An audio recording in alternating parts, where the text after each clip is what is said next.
you've been brought up in a land where Orthodox Christianity was a majority religion, in the Ukraine and in Russia, and you moved or you left for a different place, the United States.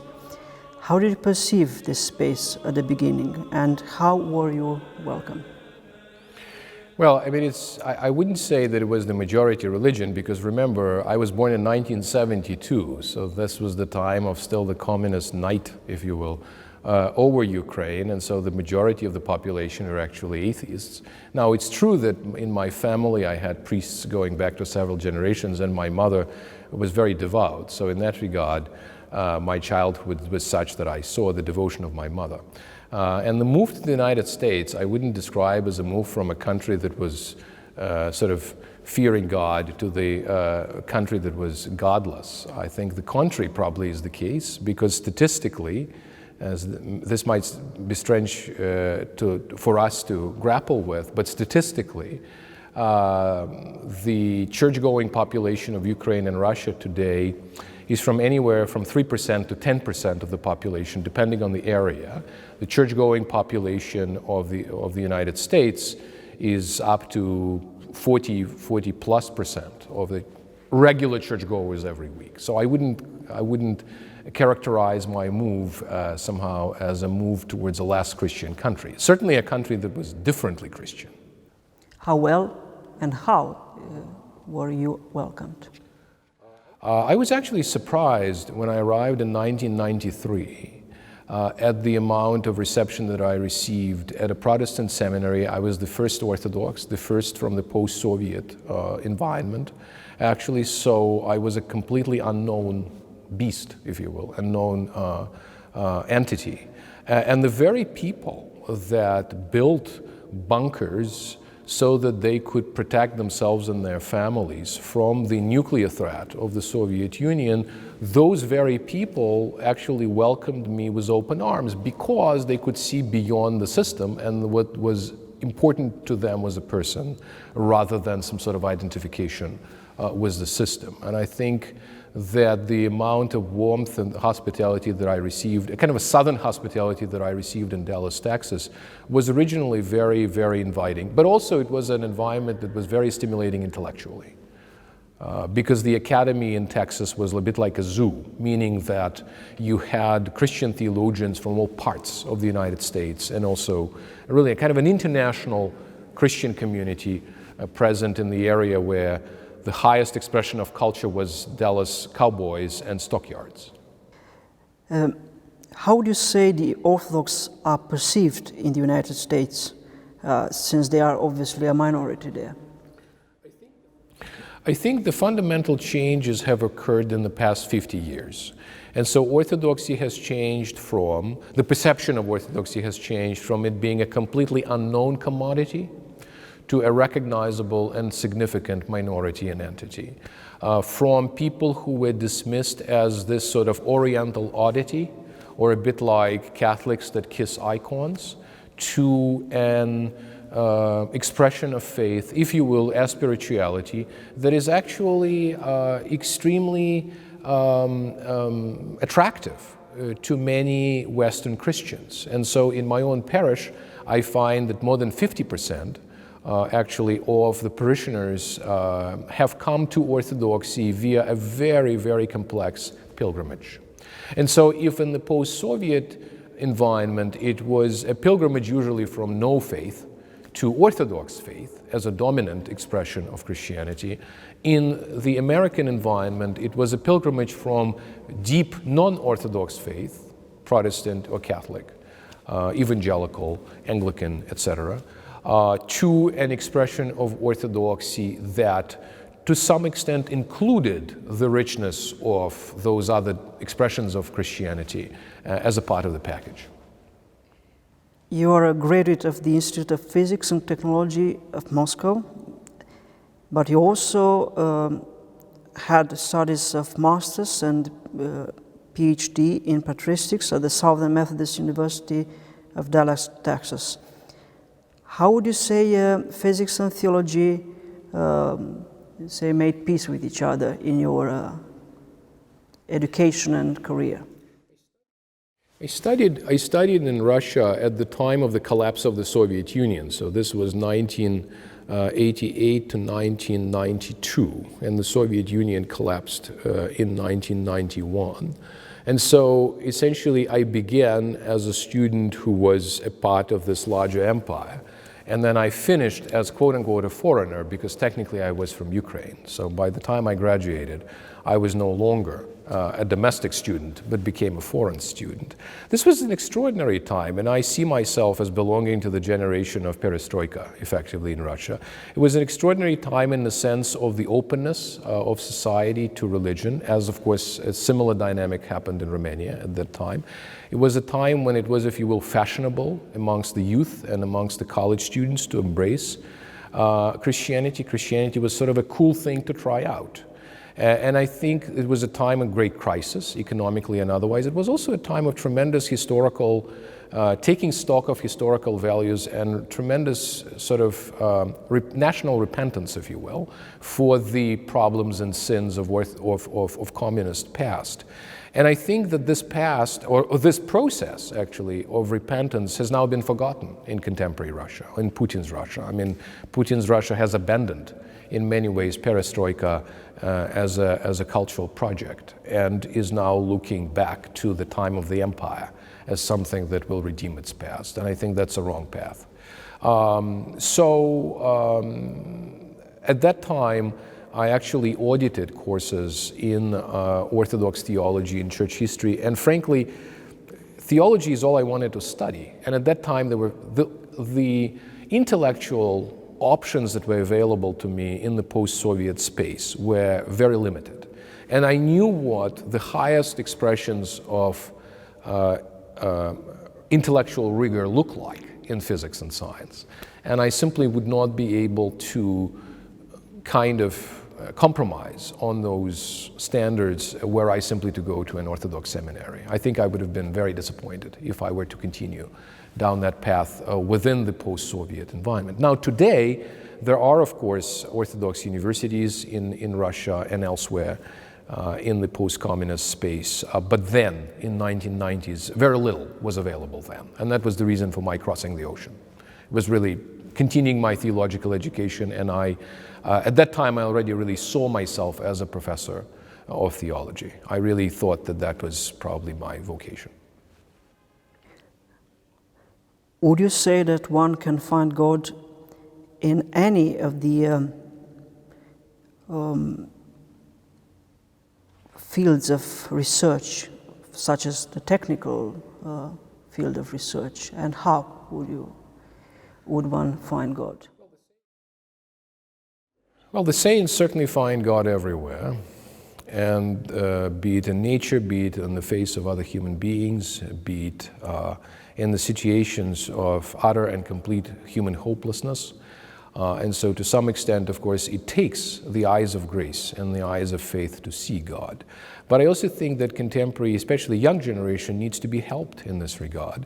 And we can also foreclose certain venues of inquiry by, for example, saying that natural sciences have absolutely nothing to do with theology, or that natural sciences are to be studied in such a way that the question of God is bracketed, that the question of God is not on the table.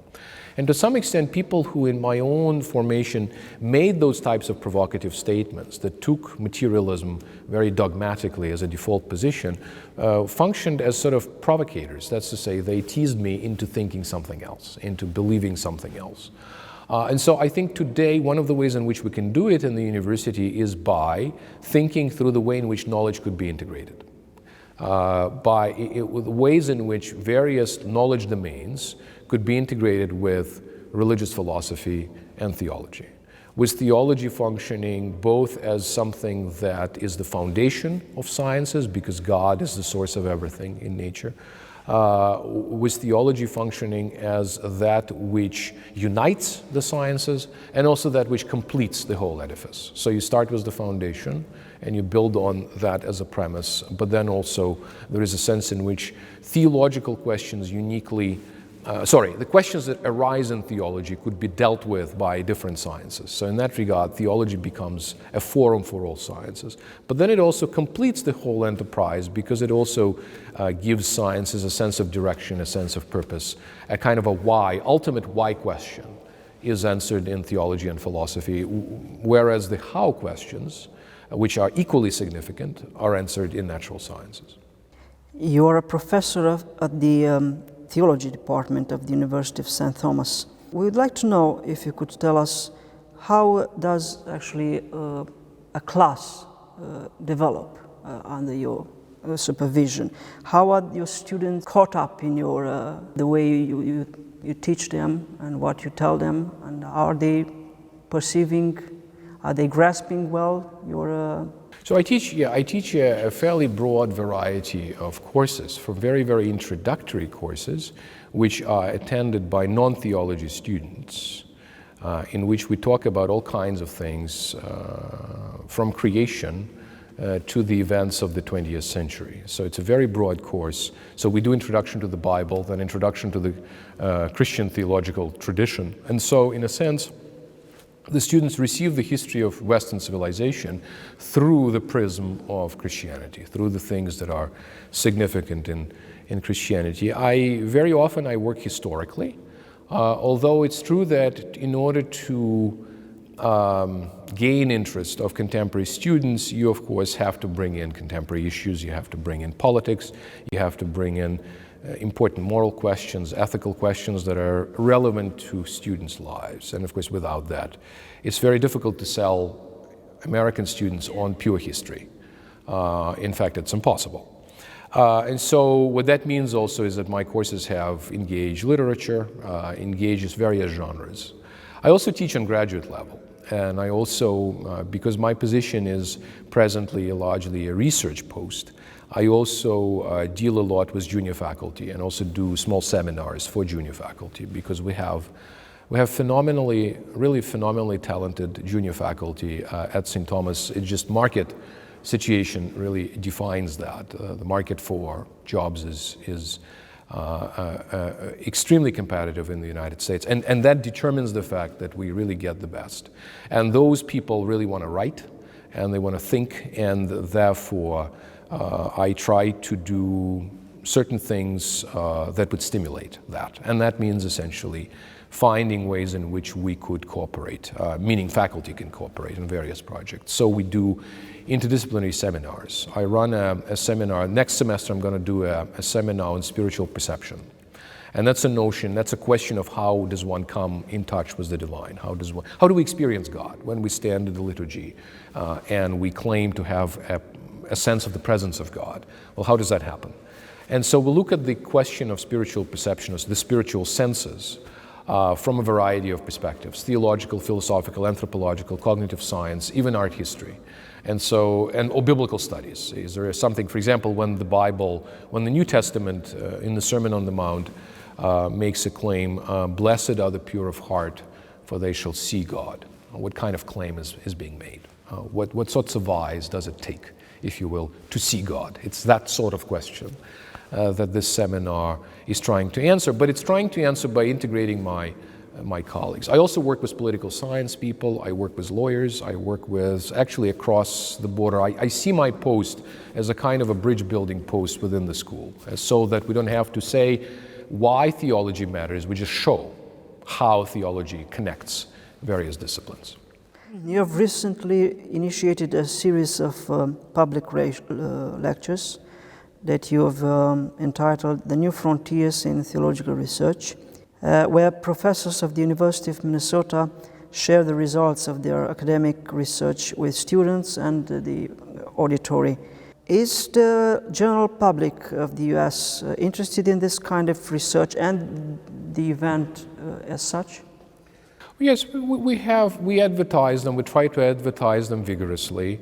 We start advertising them early on. Of course, we compete with various other events that are happening in my area, which is Minnesota, specifically Twin Cities. But we often get more than 100 people essentially attending those public lectures. And so this is the series in New Frontiers in Theological Research. And the idea is very simple. Once every semester, so 2 public lectures a year, I ask essentially one of my colleagues to give a public lecture on the subject of his or her own research. And so what people do then is something that they have thought about for a very long time, something about which they've published something very technical, very complex. They now need to translate into laymen's terms or laywomen's terms. So they have to translate that into terms that would be accessible to general public. And many of my colleagues find this to be very exciting and at the same time very challenging, actually, because something that's obvious to you now needs to be made obvious to a much broader audience. Now, we hope that with the teaching experience that we have, we sort of know our audience, and we hope that our students would be with us, and if they're not with us, they'll tell us. So what we have is this is a 40-minute lecture, so it's a very short lecture, and then there's a Q&A of also about 40 minutes. And then we celebrate that with a dinner, in a kind of an informal exchange. This has worked extremely well. People love talking about their work.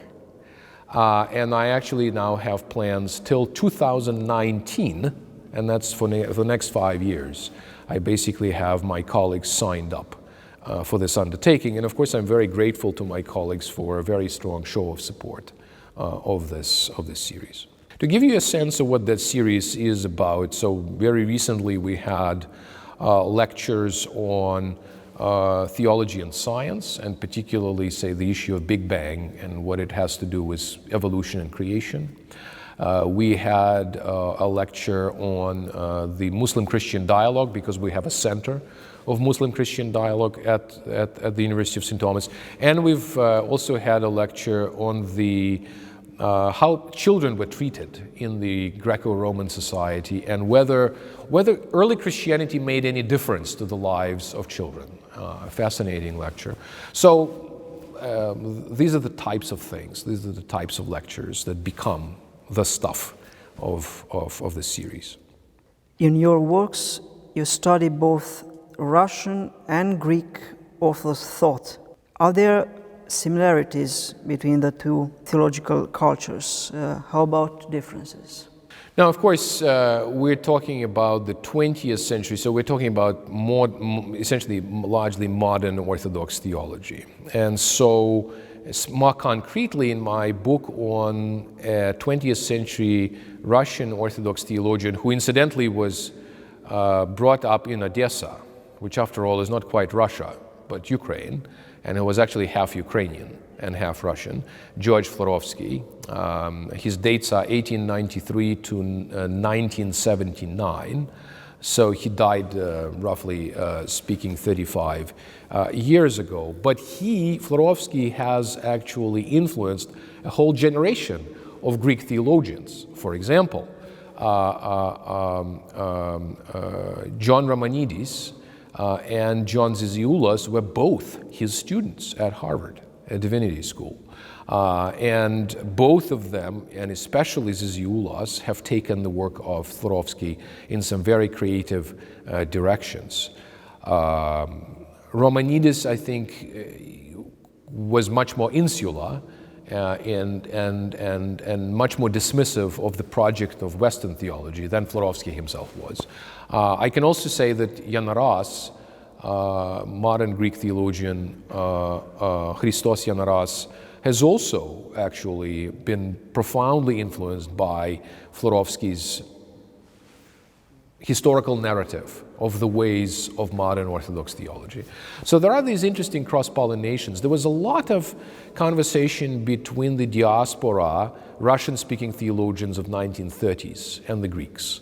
And then in the 1950s and 60s, again, that exchange was very intense. And of course, after the fall of the Iron Curtain, simply Russian seminarians or Russian-speaking seminarians from all over the post-Soviet Union came to Greece to study. I mean, I assume that some of them also came to Romania to study, but it's certainly the case that they came to Thessaloniki and to Athens to study. In one of the books that the Doxologia publishing house published is devoted to the passion of the, say, unpassionable. It's the title of the book is The Suffering of the Impassible God. And then the subtitle is The Dialectics of Patristic Thought. So we'd like to know a little bit more about the central idea behind the book. Well, first of all, I'm grateful to Doxologia Publishing House for making these books available in Romanian. It's very valuable to me that now the book has a very large and educated and sophisticated and important audience. It's a great opportunity for me to meet my audience because I think that the books really come alive precisely when they're received, when there is a discussion of them. So the central question of the book is this. Given the reality of human brokenness and human suffering, and given the reality of human death, well, what does God have anything to do with it? And if we were to sharpen that question, we could ask the following question. Christ suffered on the cross. Does this mean that God suffered? And my essentially answer to that question was driven by what the church fathers, the early church theologians, have thought about the question. Now, contemporary theology very often presents the thought of the fathers as if all you had in the early church was the position that no, God is beyond suffering. He couldn't possibly suffer. The only thing that suffered was Jesus' human nature, but God himself checked out of the equation. Whereas contemporary theology presents itself as saying, well, surely God suffered because the very meaning of divine love and compassion is precisely manifest in the suffering of God. So we have to abandon any kind of notion that God transcends suffering. Well, the argument of the book tries to zero in on the paradox of how God, who transcends suffering, can nevertheless enter the tragedy of human suffering in Christ's human nature and transform it. So the point of the book was to say that if we can speak of God as participating in suffering, that suffering has to be free. And so the church has emphasized this idea of free and voluntary passion of Christ. And it has to be transformative, and its purpose has to be salvation of the world. And so in the book, I explicitly deny the notion that God suffers perpetually or that God suffers eternally. So I believe that that notion is deeply problematic. But I do affirm the idea that there is a victory over suffering and death in the reality of God. And so that there is so the Paschal mystery, if you will, is fulfilled both through the cross and through the resurrection, by ultimately affirming that there is a redemption and victory, conquest of suffering and death in the life of God. That is the fundamental thesis. Until recently, when the two books of yours were published by the publishing house here in Iași, what did you know about Romania, about the Romanian Orthodox theology? Perhaps there was a Romanian Orthodox theologian that you cared for or appreciated, or of whose works maybe you recommended to your students? Well, yes. Well, I visited Romania a couple of years ago. Specifically, I visited Cluj, and then subsequently we went to the beautiful painted monasteries of the Bucovina region. So that was a memorable, truly memorable time and trip. In Cluj, what very pleasantly surprised me was this coexistence of several theological faculties of Romanian Orthodox or Eastern Orthodox, and then Greek Catholics, Roman Catholics, and Reformed. So that I thought was an interesting experiment, not necessarily ecumenical, but certainly a dialogue of different confessional forms of Christianity. I was also struck by again, the fact that we were received in a university environment and the sort of the level of the discussion was I thought that was quite high.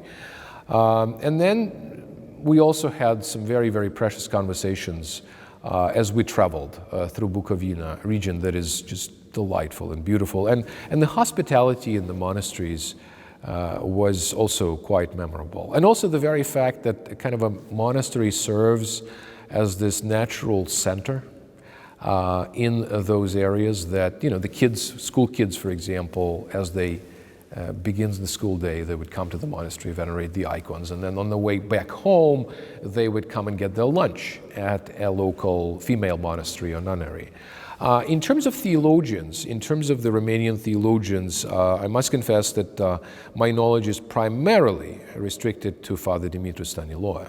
And so his heritage has recently, in the past 20 years, been a subject of a number of important monographs in English. And so also he's been translated in English, and of course that's what makes him more accessible. And so his understanding of the relationship between negative, so-called negative theology and positive theology, or apophatic and cataphatic theology, and his Christology sort of premised on the synthesis that was developed by Maximus the Confessor are perhaps two areas that I have looked at more carefully. But I also, of course, realize how significant his ecclesiology is and how significant is his account of religious experience and the function of the church in that is. And I suspect that there are some interesting inspirations of Florovsky having to do with that side of his theology. But this is just something that remains to be developed.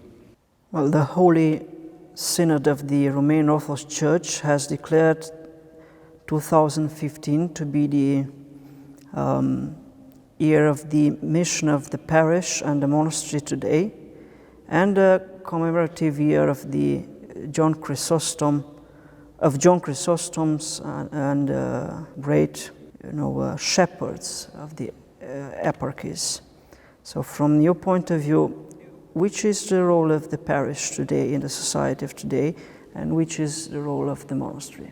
Well, I certainly hope that the spiritual resources of the monastery have not been exhausted. I mean, John Chrysostom is very dear to my heart. Actually, my first book that I wrote while I was still a graduate student was on how one became a Christian in the early church. The title was The History of the Catechumenate in the Early Church, and that was originally published in Russian, and then an authorized translation was published by a group of Belgian translators in French. So there is a chapter there on the Antiochian tradition, and particularly on Chrysostom, but also even on Theodore of Mopsuestia as an evangelist or as a catechist, as a missionary, as a Christian, essentially, teacher.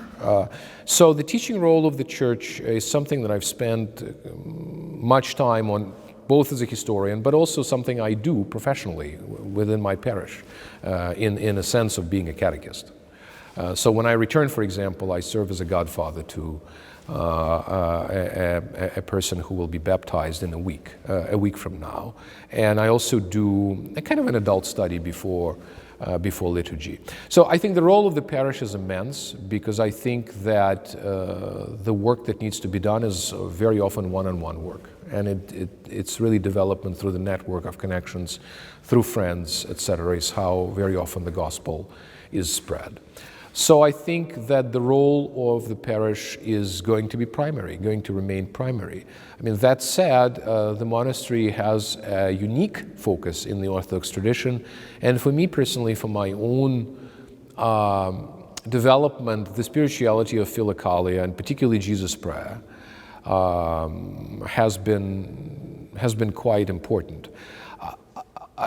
Years after teaching Philokalia, I realized that it's a text that needs to be handled with great care, and that requires a lot of translation into the realities of the contemporary church and into the realities of contemporary life. So I think the principal issue for us today is not to look askance or to look, not to turn our back on the people of today, this generation and this culture, and to find a language that would be both true to the Orthodox tradition and the Orthodox faith, and also would speak, would touch the hearts of modern Christians. As an educator, I suppose ultimately that's really my primary goal, and everything else is really secondary. Were there priests, either lay priests or hiero monks maybe, or starets, who had an influence over you? And if you could tell us in what way? Well, in my college years, there was actually a man who became a priest in the Orthodox Church. His name was Father George Chistiakov, and he was associated with the a group that was related to Father Alexander Meny. And so Alexander Meny was an evangelist, an apologist, a public intellectual, a figure who at the time of this sort of Soviet night, where there was a kind of a desert of the spirit, and that there were really no people who could speak about the gospel, had the courage, intellectual courage, to nourish people and meet their spiritual thirst, both as a parish priest, but also as somebody who worked as a missionary, really as a missionary priest. And so in my own college, Father George Chistyakov, who was the disciple of Father Alexander Meny, at that point read a set of lectures entitled Christianity, History and Culture. But it wasn't really about history, it wasn't about culture, it was an interpretation of the New Testament, it was an introduction to the Orthodox faith done with tremendous amount of conviction and clarity and eloquence and beauty. And it was a man who ultimately, in whom I was interested because he truly mediated God. I mean, we first thought, as a physicist, I first thought he was a Martian because he spoke the language of philologists and people in humanities and in general, people not to be taken terribly seriously. But as I listened more to him and as I listened more to what God has to say, to tell through him, it was very clear to me also that this man had something that was not purely human to offer. So that experience, the experience of following this teacher to the to a kind of an electric to the train station, actually, which happened to be about a mile away, about a couple of kilometers away from my college. That road to Emmaus was deeply formative for me, and that formation is really also something that underlies what I do as an educator.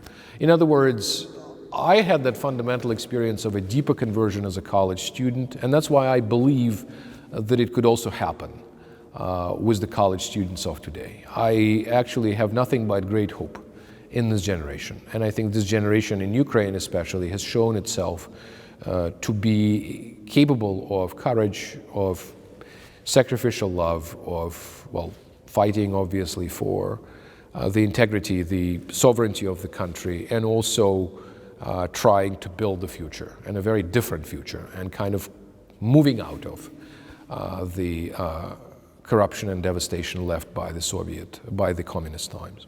Professor, thank you very much for accepting to offer this interview for the Doxologia portal, and you are always welcome to us in Iași. Thank you so much for your wonderful hospitality.